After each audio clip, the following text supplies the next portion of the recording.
지금은 남편과의 의견이 맞지 않습니다. 작년 가을에 결혼해서 이제 겨우 반년이 조금 넘은 신혼부부인데 벌써부터 남편과 의견이 맞지 않더라고요. 결국 어쩔 수 없이 극단적인 방법을 쓰게 되었는데 과연 제가 맞는 건지 남편이 하는 주장이 맞는 건지 사연을 보내서 다른 분들의 의견을 듣고 싶습니다. 저희 부부는 29살 동갑내기 부부이고 대학생 시절부터 연애를 6년 했으며 서로 알고 지낸 지는 벌써 8년이 되었네요. 같은 전공을 졸업했지만 지금 남편이랑 제 연봉은 차이가 많이 나는 편입니다. 남편이 군대 다녀오느라 사회생활 2년을 더 늦게 시작한 차이도 있고 사실 대학교 다닐 때 학점도 차이가 많이 나고 저는 관련 자격증도 여러 개 취득했어요. 덕분에 교수님 추천을 받아 졸업과 동시에 대기업에 취직할 수 있었고 남편은 그렇지 못했어요. 입사 지원 서류를 내는 족족 다 떨어지고 대기업이 아닌 중견기업에서도 다 떨어지더니 결국 간신히 신생기업의 턱걸이로 들어갈 수 있었죠. 초반에 차이가 벌어지니 해가 갈수록 남편과 재벌이가 크게 벌어지더라고요. 저는 보너스 포함 연봉 7, 8천 수준이고 평달 월급은 400만원, 보너스 받는 달에는 600만원 정도 들어옵니다. 반면에 남편 연봉은 아직 3천대 초반에 특별한 보너스는 없고 월급이 250만원 좀 안 되게 들어와요. 당연히 결혼하기 전부터 서로 간에 이런 경제적인 상황은 다 알고 결혼했었고 제 주변에서 조건이 너무 차이 나는 것 아니냐는 말들도 있었지만 당장 회사에서 연봉 조금 더 받는 게 결혼을 좌지우지할 정도로 큰 문제는 아니라고 생각했어요. 우리가 사귄 지도 너무 오래됐고 알고 지낸 건 그보다도 더 전이니까 제 20대에는 오직 이 남자만 만나고 살았다 해도 과언이 아닙니다. 29살 나이에 8년을 알고 지낸 남자와 결혼을 안 하면 제가 이제 와서 누굴 만나 결혼을 하겠어요? 저희 결혼할 때 완전히 반반 결혼했어요. 연애할 때도 남자친구와 데이트 비용을 반반씩 부담했었고 누가 더 버네 누가 적게 버네 이런 생각은 해본 적도 없습니다. 집과 혼수 등 그 외의 모든 결혼 비용을 합쳐서 정확하게 반반 부담했어요. 그 과정에서 양가 부모님들에게 손 벌리진 않았고 저희가 회사 생활하며 모아왔던 돈이고 집은 전세자금 대출을 받았기 때문에 결혼하고 나서 같이 갚아나가는 중입니다. 결혼할 때 시부모님이 제게 명품 가방 하나, 구두 하나 사주셨고 저희 아빠가 남편 데리고 백화점 가서 800만원짜리 시계 하나 사줬습니다. 그게 서로 부모님들에게 받은 것의 전부고 예단 예물이겠거니 생각하고 살았어요. 결혼 전에는 당연히 각자 버는 돈을 각자 알아서 관리하며 살았는데 결혼한 이후에는 제가 남편 월급까지 다 관리했습니다. 대출과 공과금, 우리 생활비에 각종 경조사비는 물론 양가 부모님 용돈 관리까지 제가 다 하고 있었는데 우리 부부의 문제가 거기서 시작되었었죠. 시댁은 부모님 두 분 다 계시고 저희 친정은 엄마가 예전에 돌아가셨어요. 아빠랑 같이 산 지 벌써 10년도 넘은 일이고 엄마가 돌아가신 이후엔 아빠가 저한테는 엄마의 역할까지 다 해주셨기 때문에 제가 취업을 하는 것과 동시에 용돈을 드리고 있었죠. 처음엔 30만원씩 드리다가 2년 전 회사에서 진급을 하면서 50만원씩 드리고 있습니다. 그래서 결혼하고 난 뒤에도 친정아빠에게 50만원씩 드렸고 시댁에도 똑같이 50만원씩 용돈을 보내드리기 시작했어요. 처음에 제가 시어머니에게 용돈을 드리기 위해서 어머님 은행 계좌를 물어보려고 연락했더니 깜짝 놀라시면서 말씀하시더라고요. 어머나 내가 살다 보니 용돈을 다 받아보네? 나 이런 거 처음 받아봐. 이럴 줄 알았으면 진작에 장가 보낼 걸 그랬네. 저희 남편은 지금까지 한 번도 부모님에게 용돈을 드린 적이 없더라고요. 시부모님 두 분은 정말 좋은 분들입니다. 말씀은 저렇게 하셨어도 용돈 받으실 때마다 민망해하시고 너희들이 돈이 어디 있냐면서 빨리 돈 모아서 부자 되라고 하세요. 친정아빠도 처음엔 딸한테 용돈 받는 것이 미안하다면서 안 받으려고 하셨는데 이렇게라도 해야 제 마음이 편하다고 우겨서 지금까지 계속 드리고 있습니다. 결혼하고 나니 당연히 제 입장에서는 부모님 댁이 두 집이 생긴 건데 한쪽에만 드리는 건 부당한 일이잖아요. 당연히 양쪽 똑같이 드리는 것이 이치에 맞다 생각했고 양가 50만원씩 한 달에 100만원이면 적은 돈은 아니지만 제가 해드리는 것보다 부모님들께 받는 것이 훨씬 크다고 생각하기 때문에 하나도 아깝지 않습니다. 그 정도 돈을 들여도 충분히 대출금도 갚고 생활하는데 아무런 지장도 없고 매달 적금도 열심히 붓고 있어요. 사실 용돈을 드리면 그 돈을 그냥 부모님들께서 써버리고 사라지는 것이 아니더라고요. 저희 친정아빠도 제가 드린 용돈 거의 안 쓰고 따로 통장에 모아놓으셨다가 2년 전에 제가 회사에서 승진하면서 차를 바꾼 적이 있었는데 그때 아빠가 보태주고 싶다면서 1000만원을 주셨어요. 끝까지 안 받으려고 했지만 아빠가 막무가내로 주고 가는 바람에 어쩔 수 없이 받았습니다. 결혼할 때도 큰돈 보태주시려고 했지만 저와 남편이 처음부터 부모님에게는 도움받지 않고 결혼하기로 했기 때문에 그때는 정중하게 거절했죠. 부모님 돈을 끌어서 쓰다 보면 당장 우리는 넓은 집에서 편안하게 살 수 있겠지만 그게 다 부담드리는 거고 부모님 노후 준비 자금을 저희가 가져다 쓰는 꼴밖에 안 된다고 생각하거든요. 시어머님도 제가 용돈 50만원 드리면 항상 저희 집에 오실 때 김치며 직접 만든 반찬이며 제철 과일까지 바리바리 싸들고 오십니다. 남편이나 제가 집에서 밥 먹는 걸 좋아해서 어머님이 주시는 김치랑 반찬들을 아주 감사하게 잘 먹고 있어요. 요즘 반찬 가게에서 작은 통에 들은 반찬 하나가 몇천 원씩 하잖아요. 어머님이 손도 크셔서 종류도 많고 양도 많이 만들어서 가져오시는데 그냥 받으면 죄스러운 마음이 들어서 어머님에게 용돈을 더 드려야겠다고 생각했어요. 그래서 매달 드리는 50만원 외에 추가로 20만원을 더 보내드렸는데 그땐 어머님이 바로 전화를 하시더니 이걸 왜 주냐고 하시더라고요. 김치랑 반찬을 그냥 받기 죄송해서 그렇다고 말씀드렸는데 그때 시어머님 하시는 말씀이 너는 옛날에 엄마가 밥 해주시면 밥값 내고 먹었니? 라고 하시면서 한 번만 더 반찬값을 보내면 다시는 아무것도 안 해주겠다고 오름장을 놓는 바람에 계속 50만원씩만 보내고 있어요. 제가 엄마가 일찍 돌아가셔서 그런지 시어머니가 엄마처럼 느껴지고 어머님도 집에 아들만 둘을 키우셔서 그런가 저를 친딸처럼 생각하실 때도 있는 것 같습니다. 물론 진짜 친모 친딸은 될 수 없겠지만 마음이라도 그렇게 먹으니까 더 잘해드리고 싶어요. 용돈은 더 못 드려도 영양제도 한 번씩 보내드리고 최소한 일주일에 2번, 3번씩은 어머님에게 안부 전화드리면서 살았어요. 어머님께서 제가 전화드리면 아들도 전화 안 하는데 아들 죽었는지 살았는지 소식을 저한테 듣는다고 말씀하실 정도로 자주 전화드리고 있었죠. 물론 아직 신혼이라 그럴 수도 있지만 지금까지 양가 부모님들을 한 번도 차별하지 않았다고 자신할 수 있는데 저희 남편은 그렇게 생각 안 하는 것 같더라고요. 지금까지 한 번도 자기가 가져가는 용돈 말고는 제가 돈 관리를 어떻게 하는지 관심도 없다가 이번에 용돈 부족하다면서 20만원만 올려달라고 하는 겁니다. 남편 용돈을 한 달에 40만원씩 주고 있었고 용돈 외에 교통카드나 핸드폰 요금 등등 다른 곳에 들어가는 비용은 다 생활비에서 제가 내주고 있었죠. 40만원이 성인 남성 한 달 쓰기에는 넉넉한 돈이 아니라는 건 알고 있습니다. 요즘 밖에서 술 한 번 먹으면 5만원, 10만원은 그냥 사라져버리기 마련이잖아요. 그래서 남편이 자기 친구들 만나러 가거나 꼭 필요한 곳이 있을 때는 추가로 10만원씩 더 주기도 했어요. 저도 용돈 40만원으로 한 달 살고 있고 저는 술자리도 별로 안 좋아해서 그 40만원으로 저한테 필요한 기초 화장품 같은 것도 사서 쓰고 있습니다. 적금이 어디에 얼마나 들어가고 있는지, 대출금은 매달 얼마씩 갚는지, 우리가 사놓은 주식이 오르는지 떨어지는지 남편은 지금까지 한 번도 먼저 물어본 적도 없어요. 심지어 제가 시어머니한테 용돈을 드리고 있는지조차 모르고 있었습니다. 그런데 이번에 용돈 20만원을 올려달라고 하는 와중에 제가 우리 두 사람의 월급이 어디에 어떻게 사용되고 있는지 다 이야기해줬어요. 결론적으로 지금은 남편의 용돈을 올려줄 수 없다는 말을 하기 위함이었는데 남편은 갑자기 왜 시부모님이랑 장인어른에게 똑같이 용돈을 50만원씩 줄 수 있냐고 묻더라고요. 똑같이 50만원씩 드리는 건 좀 형평성에 안 맞지 않아? 우린 두 분이 받는 돈이니까 겨우 25만원씩 드리는 꼴이잖아. 엄마가 맨날 김치도 주시고 반찬도 만들어다 주시는데 너무 적게 준다?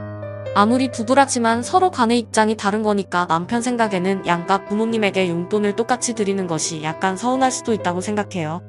하지만 그 이야기를 남편 입으로 하니까 하나도 설득력이 없었습니다. 제가 남편에게 결혼 전에 용돈 한 번도 드린 적 없지 않냐고 그렇게 너네 부모님을 생각한다면 진작부터 용돈 드리지 그랬냐고 따졌어요. 너 지금까지 우리가 번 돈이 어디에 어떻게 쓰이고 있는지 물어본 적 있기나 해? 우리 적금 통장에 얼마 들어있는지 아니? 매달 아파트 관리비 얼마씩 나가는지 알아? 너 마지막으로 어머님이랑 통화한 적이 언젠데? 어머님이 너가 살았는지 죽었는지도 모르겠다고 하시더라. 어디서 갑자기 나한테 효자 행세야? 이 정도까지 이야기했는데 아직도 무슨 할 말이 남았는지 끝까지 자기는 아무 잘못이 없고 제가 양가 부모님에게 공정하지 못하다네요. 2배까지는 아니더라도 최소한 시댁에 10만원이라도 더 드려야 했다고 목에 핏대를 세워가며 이야기하는데 저는 더 싸우기 싫어서 그냥 그러자고 했어요. 그럼 너가 용돈으로 올려달라고 했던 20만원으로 당장 이번 달부터 시댁에 20만원씩 더 보내드릴게. 그리고 불만 있으면 앞으로 각자 돈 관리하자. 나는 우리 아빠 용돈 드리고 너는 너가 시댁 용돈 드리고 그럼 됐지. 남편이 원했던 건 말싸움 주도권을 잡아서 자기 용돈이나 줘 몰리고 싶었을 텐데 제가 이런 식으로 나오니까 할 말이 없어졌는지 그렇게 하라며 입 다물고 있더라고요. 아무래도 자기가 벌어오는 월급으로 생활비 반씩 내고 본인 용돈까지 쓰면서 시댁에 50만원 이상 용돈 보내드릴 자신은 없었을 겁니다. 제 속에서는 내가 너보다 2배는 더 벌어오는데 벌어오는 돈 대비해서 우리 집에 100만원 너네 집에 50만원 보내면 되는 거 아니냐는 말이 목구멍까지 올라왔었어요. 사마돈 가지고 그런 식으로 말하는 건 제가 생각하기에도 치사하고 부부 사이에 해서는 안 될 말이라 생각해서 그냥 꾹 참고 넘어갔어요. 남편 삐져서 입 튀어나와 있는 꼴도 보기 싫었고 원래 제 성격이 해결할 수 있는 사소한 문제로 오래 이야기하고 스트레스 받는 걸 안 좋아합니다. 다음날 날이 밝자마자 바로 어머님 통장으로 20만 원을 더 보내드렸고 5분도 안 지나서 시어머님에게 전화가 오더라고요. 이게 또 무슨 돈이냐? 내가 반찬값 보내지 말라고 했지? 어머님이 깜짝 놀라서 전화를 하셨길래 저는 전날에 있었던 일에 대해 말씀드렸어요. 제가 그동안 우리 부부돈 관리를 하고 있었고 양가 부모님들에게 이렇게 하고 있었는데 남편이 불만을 갖게 되면서 이런 식으로 어머님에게 20만 원 더 드리기로 결론을 냈다고요. 아니 지금 그게 무슨 귀신 신하라까 먹는 소리를 하고 있냐?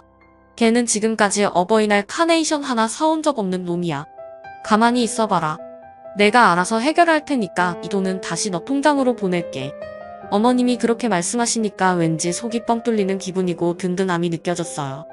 20만 원 보내드린 건 10분도 안 되어 바로 제 통장으로 다시 돌아왔고 어머님 효과는 그날 저녁 퇴근하고 집에 돌아갔을 때 바로 알게 될 수 있었습니다.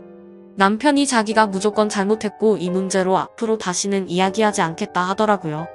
용돈도 제가 주는 대로 군말 없이 받아서 쓰고 제가 돈을 어디에 어떻게 쓰고 재테크를 어떻게 하던지 앞으로는 아예 신경 쓰지 않겠답니다. 앞으로 또다시 자기가 돈 때문에 투덜거리고 불만을 이야기하면 용돈 안 줘도 된다네요. 제가 필요하면 각서라도 쓰겠다고 설치길래 그냥 알겠으니까 그만하라고 했습니다. 어머님 효과가 정말 확실하더라고요. 대체 뭐라고 말했길래 말도 안 통하는 이 인간이 이렇게까지 설설 끼는 건지 궁금했는데 며칠 뒤에 어머님께서 반찬 가져다 주러 오시면서 남편을 쥐잡듯 잡으셨습니다. 너는 네 마누라한테 찍소리 할 생각도 하지 마라. 너는 이놈 새끼야. 내 아들만 아니었으면 똥물에 튀겨버렸어. 군뱅이도 구르는 재주가 있다고. 너가 장가라도 잘 갔으니까 따뜻한 밥 얻어 먹고 사는 줄 알아. 내가 말은 안 했지만 너 30살까지 내 집에서 그러고 있었으면 길바닥에 내쫓아버렸어. 시어머님께서 남편이 대답할 틈도 안 주고 속사포처럼 쏟아내셨고 남편은 기가 팍 죽어서 알겠어 알겠다니까 그만해 하며 대답도 제대로 못하더라고요. 마지막으로 어머님이 쩍소리나게 남편의 등짝을 한 대 때리시고는 얘가 또 헛소리하면 언제든지 나한테 얘기해라. 진짜 어떻게 요놈의 주둥이에서 용돈 더 달라는 소리가 나오는지 모르겠다. 나는 아주 그냥 저놈 자식 후적에서 파버리고 너를 내 딸로 입양해버리려다 참았다. 한바탕 신나게 퍼부으시고는 저희 집 냉장고 꽉꽉 채워주시고 손 흔들면서 가시더라고요. 나중에 남편한테 들었는데 시어머니가 예전에는 정말 무서운 분이셨답니다. 남편이랑 시동생이랑 중학교 졸업할 때까지 종아리를 맞았었대요. 그래서 그런지 저희 도련님은 정말 의젓하고 나이에 비해 어른스러운데 왜 저희 남편만 아직도 이렇게 철부지인지 모르겠습니다. 아무튼 그 뒤로 더 이상은 돈 때문에 남편과 싸울 일은 없어요. 다만 가끔 남편이 술 마시면 꼭 그렇게 자기 엄마한테 일러 써야 했냐고 한마디씩 합니다. 다른 집들 사연을 들으면 시어머니 때문에 속상하고 스트레스 받는다고 하는데 저희 집은 어머님이 완전 사이다예요. 남편이 불쌍해서 자주 일러 바치지는 않겠지만 가끔 이런 식으로 말 안 듣고 속상하게 하면 그때는 바로 어머님 불러다가 정신 차리게 해달라고 말씀드릴 겁니다. 이렇게 해주시는 것만큼 많은 용돈으로 보답은 못하고 있지만 제가 돈 더 많이 벌어서 양가 부모님들 여행도 보내드리고 어머님 환갑 때는 엄청 비싼 명품 가방이라도 사드려야겠어요. 어쩌다 보니 남편 믿고 결혼 생활하는 게 아니라 시어머니 믿고 하게 생겼네요. 남편이 아직 철이 덜 들어서 멍청한 소리를 하긴 하지만 원래 나쁜 사람은 아니라서 잘 고쳐가며 살아보려고요. 끝까지 남편이랑 이 문제로 싸웠다면 서로 감정 많이 상했을 텐데 어머님이 빨리 마무리해주셔서 다행이라 생각합니다. 항상 감사드리고 더 좋은 며느리가 될 수 있게 노력할게요. 다음 사연입니다. 결혼 직전 신혼집 때문에 파혼에 이르게 된 남자입니다. 한동안 마음이 괴롭고 힘들다가 좀 추스리게 되었는데 저와 같은 일을 다른 분들은 겪지 않았으면 하는 마음에서 이 글을 씁니다. 저는 1년 넘게 그 여자와 사귀고 결혼을 준비하다가 50일을 앞두고 파혼을 맞이했습니다. 참고로 여자는 나이 30대 초중반이며 수도권 4년제 대기업 비서 출신입니다. 그리고 남자는 나이 30대 후반의 스카이대 금융권이고요. 원래는 부모님이 4주택 보유자이시라 가지고 계신 아파트 그러니까 작년 5월 당시 시가 9억 5천에서 10억 상당이었던 것을 증여받으려고 하였습니다. 그러나 저희 부모님께서는 이 과정에서 발생하는 증여세 3억 5천 내외 아파트 증여시 시가 기준 가세이며 증여세율이 높은 이유는 얼마 전 다른 자산을 일부 증여받은 부분이 있었기 때문입니다. 절반 정도 1억 7천만 원 내외를 여자 쪽에서 부담하기를 희망하셨습니다. 물론 증여세는 50대 50 공동명의를 전제로 한 것으로 증여세는 수증자 부담이 원칙이기 때문에 타인의 증여세를 대신해 줄 때 증여세가 2번 가세하는 부분이라 결혼 생활을 시작하면서 안정적으로 살기를 원치 않는 부모는 없기 때문입니다. 그러나 이 과정에서 증여세 문제와 함께 여자 쪽에서 해당 아파트의 인테리어 비용 5천만 원 이외에는 부담하기 어렵다는 말이 나와서 제가 중간에서 없던 일로 하고 접어버렸습니다. 제가 생각했을 때도 좀 황당한 답변이었기에 차마 부모님께 내가 결혼하고자 할 여자 쪽 이야기를 전하지는 못했습니다. 그럴 때 부모님 관점에서 어떤 얘기가 나올지는 뻔하니까요. 그래도 이때까지만 해도 저는 여자 측의 입장을 배려해서 저희 부모님께 혹시라도 미운 털이 바뀔까봐 조심하던 상황이었습니다.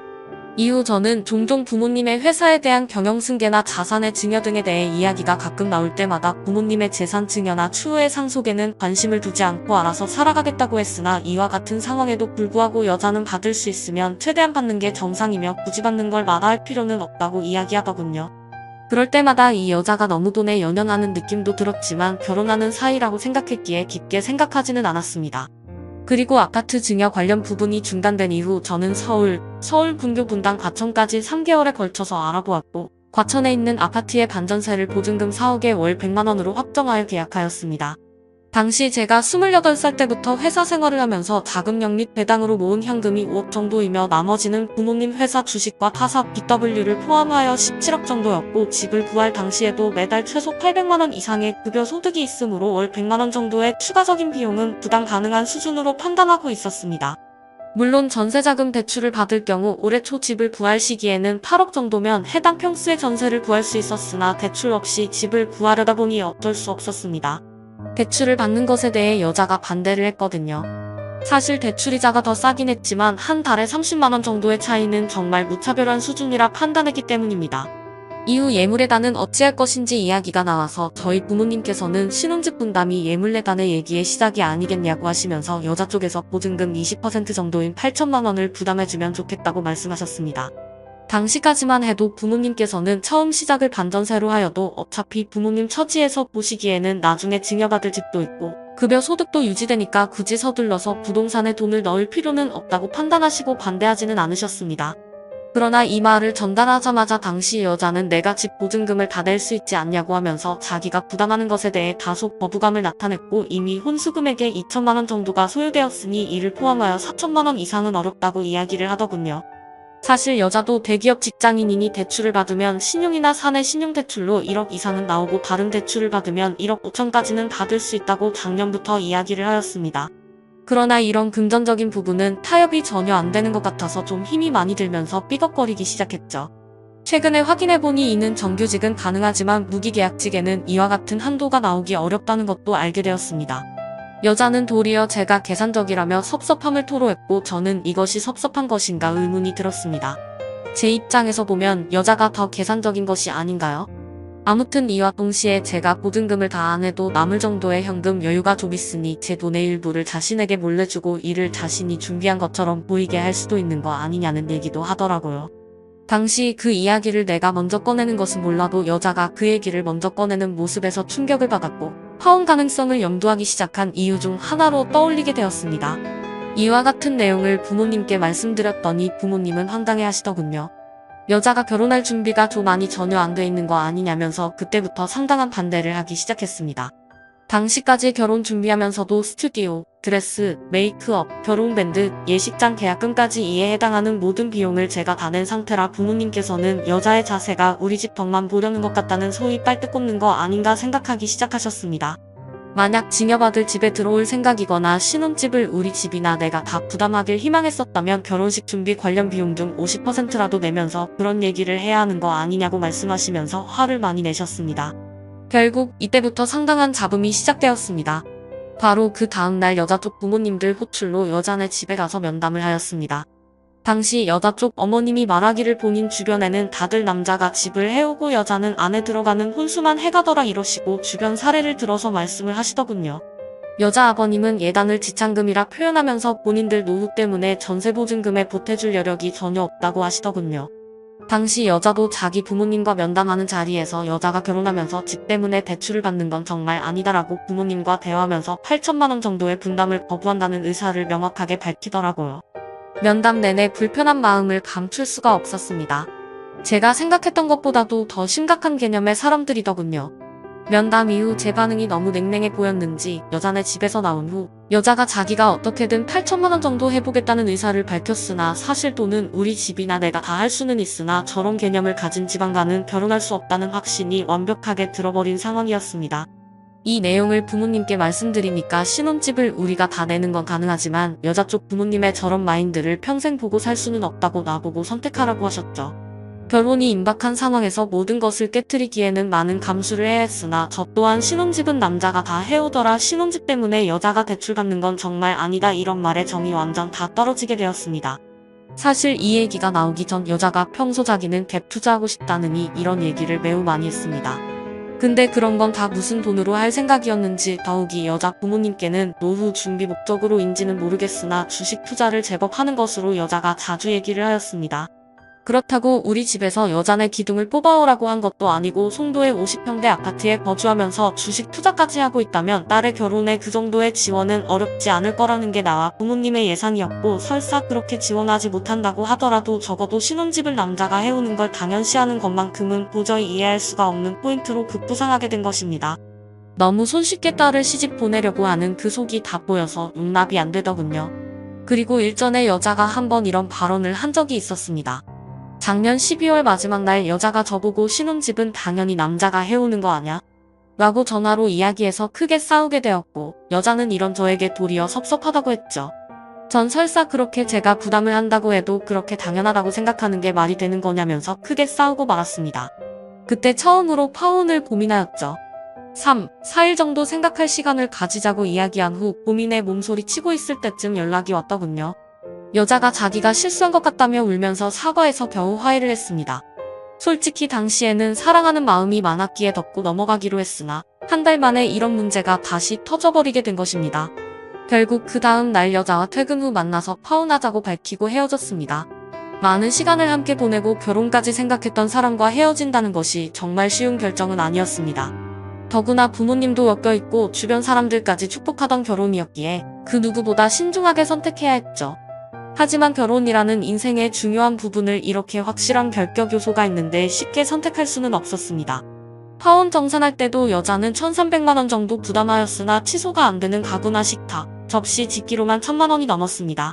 그러나 1,000만 원어치가 실물로 인수된 거라 큰 손해는 아니었고 반면에 저는 스드메 프로포즈 반지, 결혼밴드, 예식장 예약금, 신혼집 계약금, 부동산, 중개료 등으로만 1,700만 원 넘게 깨져버렸죠. 제가 파혼 정산 시 반반이 맞는 것이지만 내가 조금 더 부담할 의향은 있다고 하였으나 나보고 돈 많이 모으지 않았느냐고 하면서 그냥 그대로 정산을 마무리할 것을 요구하더군요. 실물로 인수할 때 정산에 포함하지 않는다는 게 법리상 해석이라는 것 또한 이번에 알게 되었습니다. 아무튼 저에게 돈이 많으니 내가 처리하라고 하는 식의 발언은 끝까지 그녀가 얼마나 무책임한지 보여주는 대목이었습니다. 이후 프로포즈 반지 돌려받는데 2달이 넘게 걸렸어요. 프로포즈 반지를 돌려받아야 된다는 걸 정신없이 살면서 잊고 있다가 문득 제가 유럽 가서 어렵게 구매한 반지임을 깨닫게 되었죠. 그 여자가 내가 유럽까지 가서 사온 몇백만 원짜리 프로포즈 반지를 가지고 있는 게 찝찝해서 돌려주면 좋겠다고 메일을 보내니까 자기 아파트 경비실에 맡겨놓을 테니 거기까지 와 찾아가라고 하더군요. 저 서울, 여자는 송도고요. 편도 50에서 60km인 거리입니다. 일부러 저를 고생시키려는 마음이 아닌 이상 이렇게 대처할 수는 없죠. 결국 퀵서비스를 보내서 연락하니까 집에 있으면서도 다른 식구들 같이 있으니까 집에 없다고 퀵서비스 기사님께 거짓말로 다음에 다시 오라고 하고 일을 번거롭게 만들더군요. 이것도 저를 골탕 먹이라는 수법밖에 보이지 않았습니다. 그리고는 다음날 퀵서비스로 후불로 보내주더군요. 결혼 반지도 제가 산 건데 돌려받지도 못했지만 더는 연락하기도 싫어서 돌려달라는 얘기도 안 했습니다. 그 정도로 마음이 지쳐서 엮이고 싶지 않은 심정이었습니다. 그러다가 결혼 반지는 결국 8월 9일 돌려받았습니다. 돌려주면서도 그녀는 끝까지 이해가 가지 않는 말만 하더라고요. 파혼이 인생에서 얼마나 힘든 기억인데 경향이 없었다고 변명하면서 대체 왕복 100km가 넘는 자기 집 경비실로 와 찾아가라는 얘기는 뭐하러 하며 파혼하자고 이야기한 후 우리 집에 맡겨두고 보관하던 일부 물품들은 어디어디에 있을 거라면서 보내라고 잘도 이야기했는지 그게 경향이 없는 사람이 이야기하는 모습은 아닌 것 같은데 그 두서없는 행동에 이해가 안 갔죠. 그렇게 그녀는 저를 끝까지 지치게 만들었습니다. 본인만이 파혼이 힘들고 끔찍한 것은 아닐 텐데 마치 모든 것이 저의 책임이냐 원망하는 행동을 보이는 그녀의 모습도 정말 힘들고 저를 지치게 합니다. 이런 역동적인 파혼을 겪고 나니까 비슷한 환경에서 자란 사람을 찾게 되네요. 사람 다 똑같다고 생각했던 저인데 말이죠. 참고로 여자의 여동생이 결혼 후 3년 만에 애를 낳고도 이혼하였고 그로 인해 제보한테 투자했던 돈도 다 날리면서 자기가 모은 돈이 거의 없다고 얘기했지만 법정 분쟁하지 않는 모습에서 그 얘기도 믿지 못하겠고 아무튼 불투명한 얘기가 너무 많았습니다. 이렇게 아픔을 겪고 나니 저의 결론은 이렇습니다. 비슷한 환경이나 조건의 상대를 만나는 게 좋겠다. 학벌이나 경제력이나 전반적으로 비슷한 수준을 만나는 게 제일 좋은 듯합니다. 차이가 클수록 서로의 바닥을 보게 될 때 상식으로는 이해할 수 없는 일들로 인해 트라우마를 겪을 확률도 높아지고 시간 낭비할 확률도 비례적으로 올라가기 때문입니다. 그리고 강조하고 싶은 것은 이 글은 여자 혐오, 남자 혐오를 조장하거나 그를 목적으로 한 글이 결코 아니라는 겁니다. 정말로 나와 비슷하거나 같은 실수를 다른 사람들이 절대 겪지 않기를 바랍니다. 사람들마다 저마다 차이가 있으니 모든 사람에게 적용할 수는 없지만 적당히 비슷한 사람을 만나야 한다는 어른들 말씀은 크게 틀리지 않았다는 것을 직접 경험한 사례라고 생각해주세요.